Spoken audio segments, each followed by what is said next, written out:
وحده لا شريك له، له الملك وله الحمد، يحيي ويميت وهو على كل شيء قدير. سبحانه خلق السماء بلا عمد وأجرى الأنهار بحكمته وبقدرته، وأشهد أن سيدنا وحبيبنا وشفيعنا يوم القيامة سيدنا محمد النبي العربي الأمي الكريم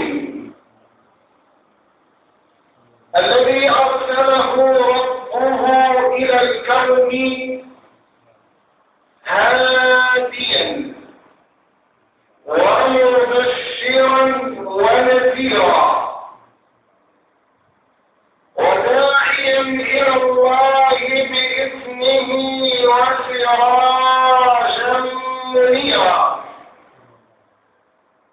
اللهم صل وسلم وبارك عليك سيدي وعلى آلك وأصحابك ومن اهتدى بهديك وتخلق بأخلاقك وسار على نهجك إلى يوم الدين. وبعد أحباب رسول الله صلى الله عليه وسلم، لحظات نعيشها في رحاب كتاب الله عز وجل وفي سنة النبي محمد عليه الصلاة والسلام، لكي نرى أين نحن من كتاب ربنا عز وجل، وأين نحن من منهجه صلى الله عليه وسلم ودستوره الذي جاء به إلينا.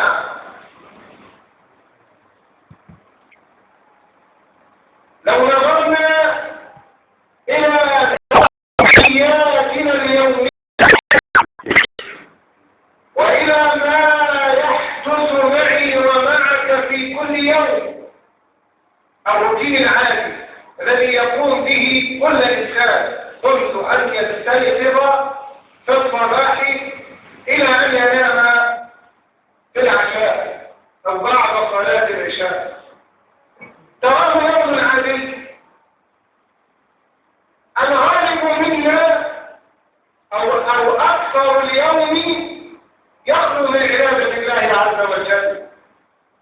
غالب أيامنا وغالب يومنا كله في الدنيا ولمتاع الدنيا، ولذلك حذرنا الحبيب المحبوب صلى الله عليه وسلم قال: نعمتان مغبون فيهما كثير من الناس.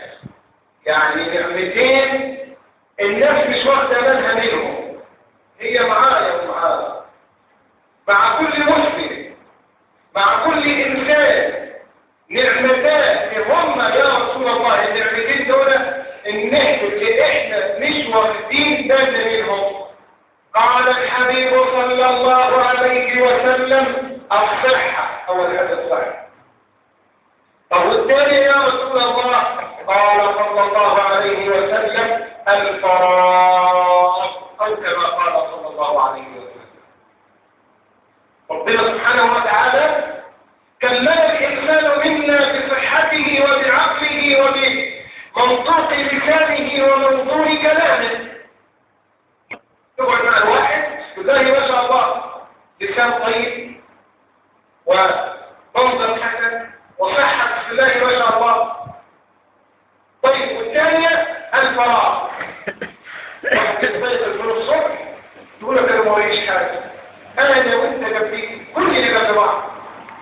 هذا الوقت الطويل هل ملأنا هذا الفراغ ولو بالقليل، شوف ولو بالقليل من ذكر الله أو بالصلاة والسلام على النبي محمد صلى الله عليه وسلم، أو بشغل أنفسنا بما هو صالح لحالة المسلمين؟ كلا والله، إنما 90% من الوقت في معاصي الله عز وجل. الأغلب من البشر الغيبة، النميمة، الخوف في أعراض الناس، القطيعة، مما يترتب عليه ضرر. ما هو الضرر؟ ترى الإنسان منا بالبلد كده مش طايق الإنسان. ليه؟ إيه اللي خلى هذا العين أو شكل أو ربما يكون قد تمالك فيه أو فيه؟ النعمتين دول اللي احنا نتفرج فيهم بناء عنه حضرة النبي صلى الله عليه وسلم. كل صحتك وقوتك فيما خلقها لنا رب العالمين عز وجل، خلقها للعبادة. الآية والقرآن صريح. ماذا يقول القرآن؟ المهمة الأساسية التي خلق منها الإنسان ما هي؟ سواء كان رجل أو امرأة، ما هي؟ قال الله سبحانه وتعالى: وما خلقت الجن والإنس إلا ليعبدون. صدق الله العظيم. يبقى أنا وأنت وزوجتي وزوجتك وأختي وأختك خلقنا جميعا أولا لطاعة ربنا عز وجل، ثم بعد ذلك لعمارة هذا الكون. ولكن عمارة هذا الكون ليس من خيال ولا من خيال ولا من تدبير ولا من تدبير، إنما هو من تدبير من لا يغفل ولا ينام. ولذلك لما نرى سلوك النبي صلى الله عليه وسلم ونقرأ في سيرة الحبيب المحبوب صلى الله عليه وسلم، نرى الله عز وجل يوجهه ويوجهنا نحن في شخص رسولنا وحبيبنا محمد صلى الله عليه وسلم. عاوز يعلمنا ازاي انا ابقى كويس مع جاري، ازاي احترم جاري، وكيف تجبر جاري وجاري يجبرني على احترامه. الله يقول في القرآن: اسمع وصلي على رسول الله. ولو كنت فظا غليظ القلب لانفضوا من حولك. الكلام من مين؟ مش كان محمد عبد العظيم، لا، السيد الكامل صلى الله عليه وسلم. ولو كنت فظا غليظ القلب لانفضوا من حولك. امال ايه الحكايه؟ هم اللي يقولوا: فبما رحمة من الله لنت لهم. من أول الكلام شوف: فبما رحمة من الله لنت لهم. شوف الله سبحانه وتعالى حوار مع الحبيب المحبوب صلى الله عليه وسلم ومع البارئ الخالق جل في علاه. يا حبيبي يا محمد، فبما رحمة من الله. لحظة، يعني معناها ايه؟ هدي تعالى على نفسك. فبما رحمة من الله لنت لهم ولو كنت فظا غليظ القلب لانفضوا من حولك. بيقول صح. طيب انا عاوز نترك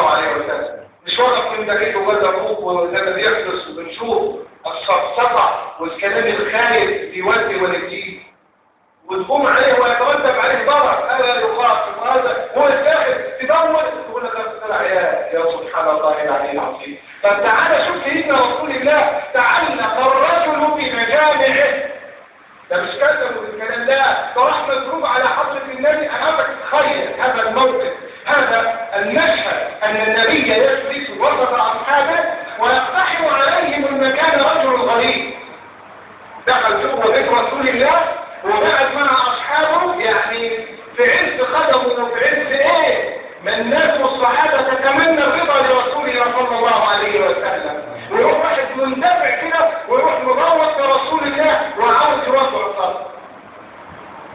اعطني لهذا الناس ليس مالك ولا مال ابيك. هذا اختصار يا محمد صلى الله عليه وسلم. ولذلك الآية ولو كنت فظا غليظ القلب لانفضوا من حولك. هو يريد أن يعلم الصحابة ويعلمني أنا كذلك فقط الناس والتعود الطلاع وتعود اللسان على المنطق الحسن وأن أقابل السيئة بالحسنة. شيء واحد يقول لك انت ابوك ولا ابوك ولا انت وانت تروح تجيب اهلك وتجيب اهله ايه وتبقى شغلانه عيال هي. هذا الذي نهى عنه النبي صلى الله عليه وسلم.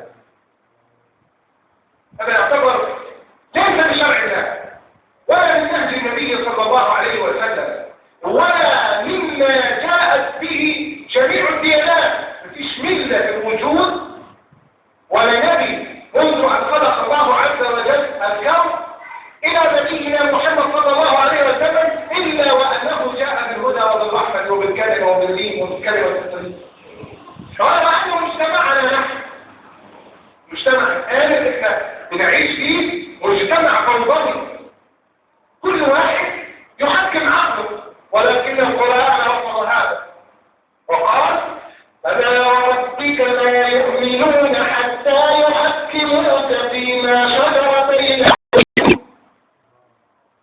يبقى اسم الامر الاهل اجعل حكومتك لله عز وجل ولا تجعل حكومتك لي، يعني اجعل التحكيم الذي يفصل بينك كتاب الله الذي يحكم امري وامر رسول الله صلى الله عليه وسلم.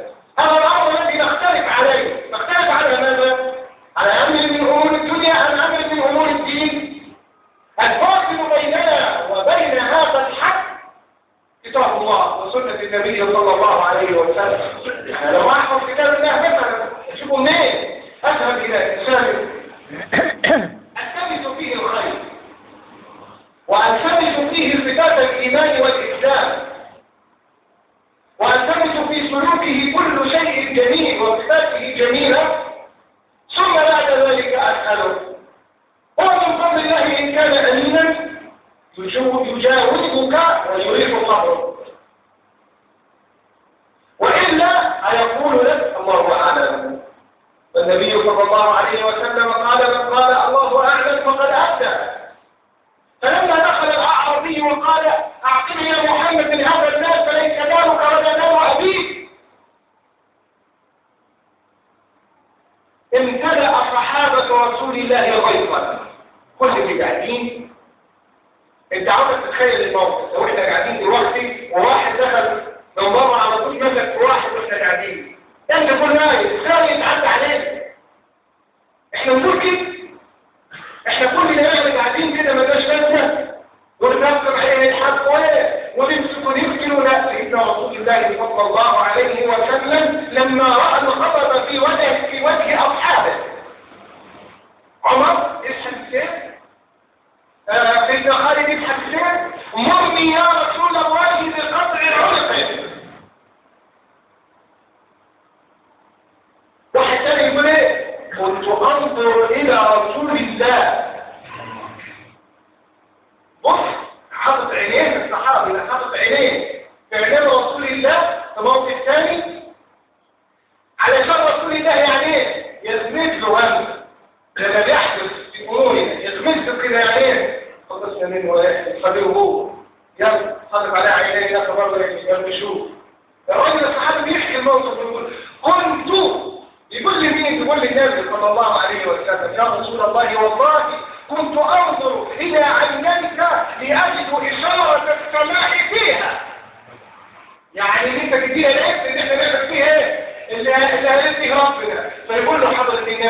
صلى الله عليه وسلم ما كان لنبي أن تكون له خائنة الأعين.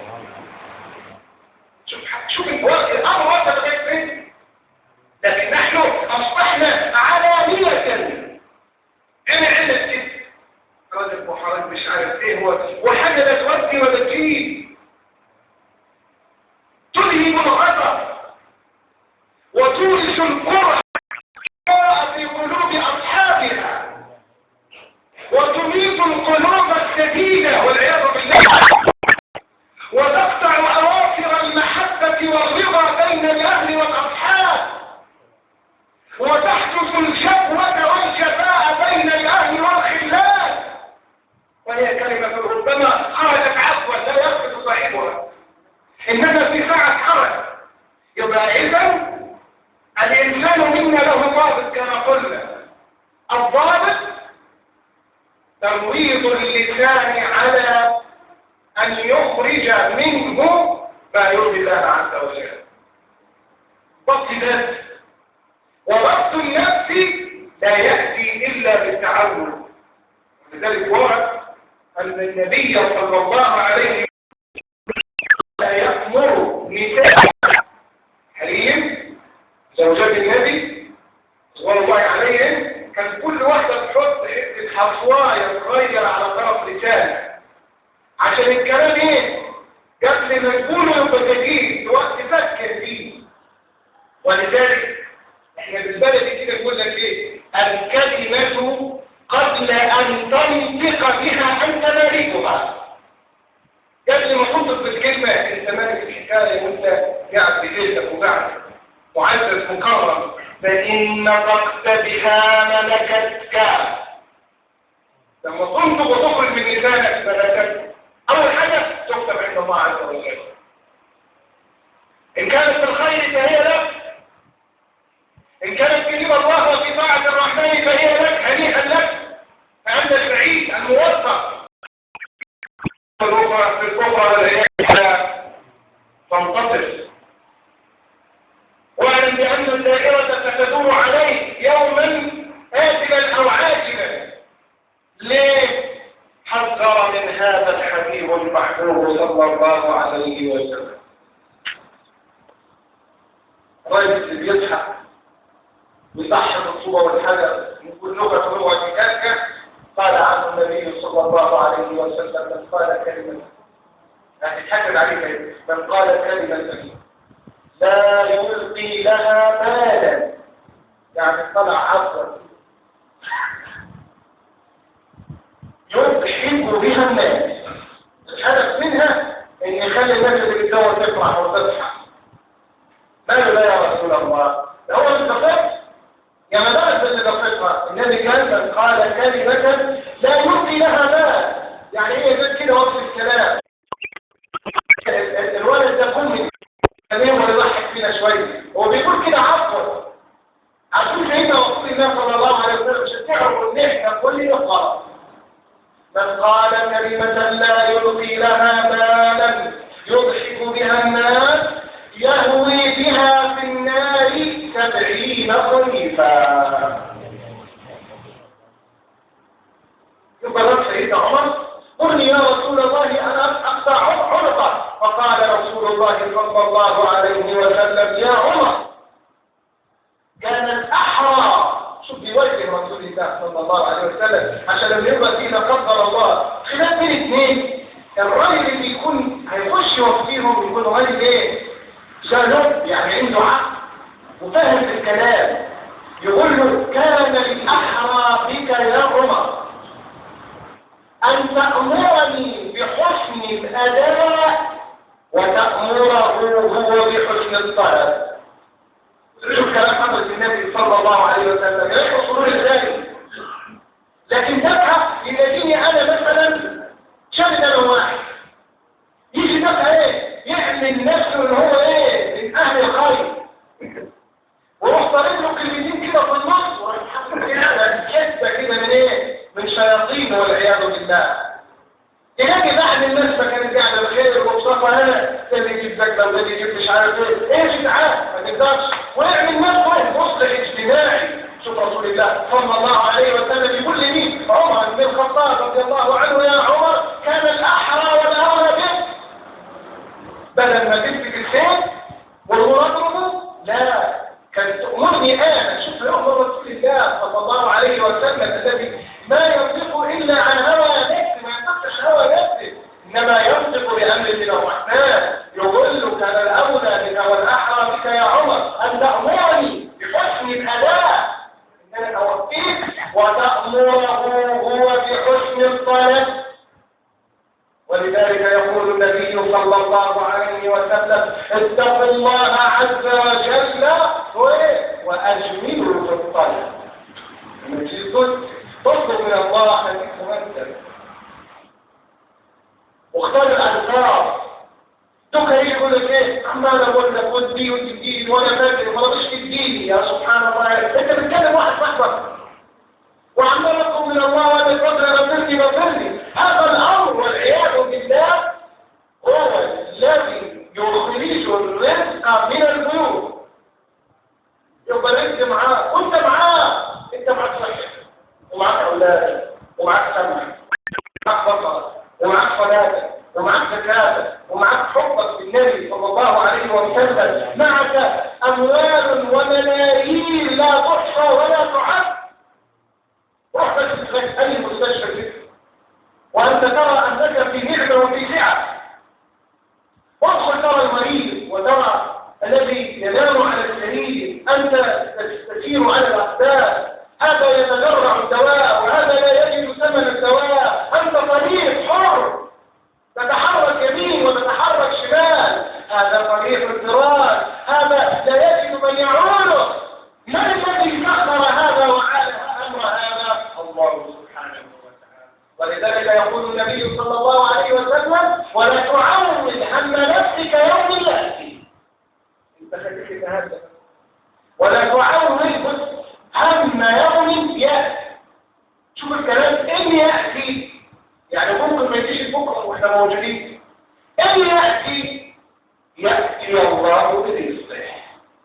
اسال الله من فضله وكرمه ان يعطي رزقنا وان يستر عيوبنا وان يشفي امراضنا وامراض المسلمين. اقول قولي هذا واستغفر الله العظيم لي ولكم.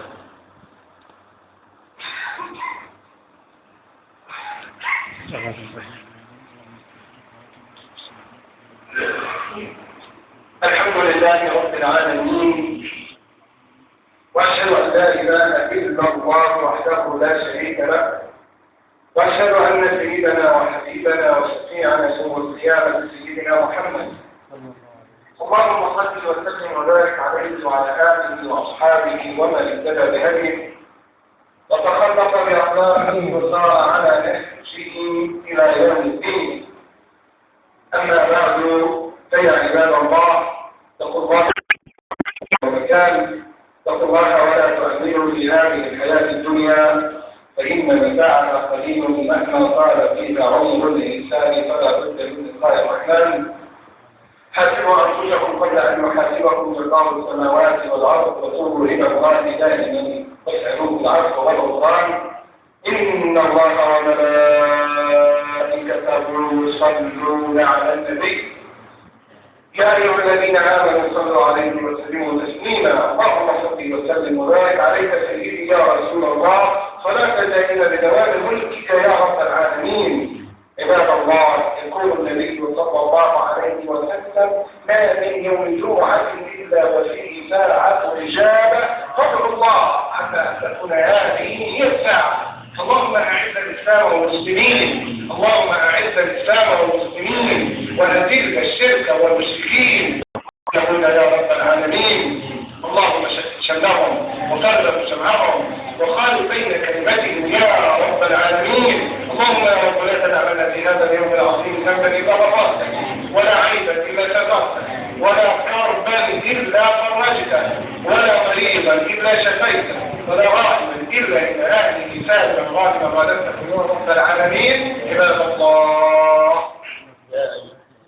إن الله يأمر بالعدل والإحسان والقربى وينهى عن الفحشاء والمنكر والبغي يعظكم لعلكم تذكرون. اذكروا الله يذكركم واشكروه يزدكم وأقيموا الصلاة.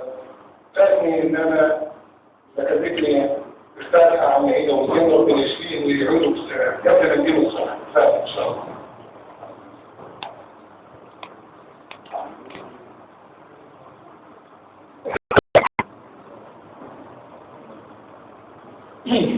الله أكبر الله أكبر بسم لا إله إلا الله أشهد أن محمد رسول الله. حي على الصلاة حي على الفلاح حي على الفلاح. قام الصلاة قام الصلاة. الله أكبر الله أكبر لا إله إلا الله. لا إله إلا الله. اللهم رب هذه الدعوة والصلاة القائمة